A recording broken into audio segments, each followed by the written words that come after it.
this one looks like a rough result for Donald Trump, but his campaign must have its own polling information telling him the same thing. Everything I hear is that their private data, the Trump campaign data, looks pretty much like the public campaign data.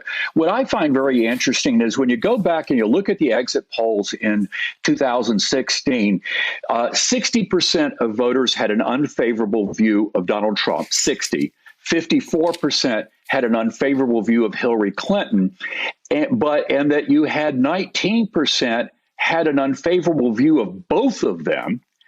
And then they voted, though, for Trump by a 20-point margin.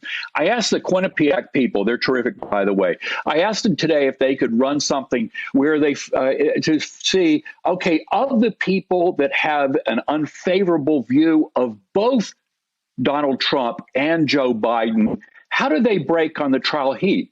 And Biden is ahead 49-18 among the people that dislike both of them, while they cut by a 20-point margin against Hillary Clinton. So this is something that's like is very, very, to me, it's really interesting that it's not just that President Trump's unfavorables are sky high, but that they look like they're going to bite him, and that Biden is just not in the same place that Hillary Clinton was at this point. And, we'll see about November.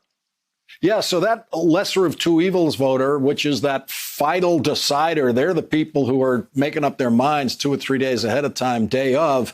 At the moment, they are leaning heavily to Joe Biden, even though they don't like him. They don't like Donald Trump more.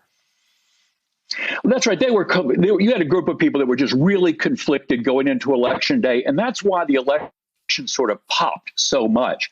Now, to me, when I look at some of these undecided voters this year, or go back 6 months, you had a group of people that they thought the economy was doing really well, and they gave President Trump complete credit for it, but they had real doubts, reservations about his character, about him as a person, about his leadership style, all of that. But they kept in balance. The strong economy balanced off his negative. But the thing is, if you take out the strong economy, even if it's not a headwind, if you just take that off the scale, I think a lot of the doubts, the reservations that people have about him as a person will start rising up. So maybe he doesn't have a headwind because of the economy, but he's going to lose the tailwind that I think was the one thing that was kind of keeping him going last year.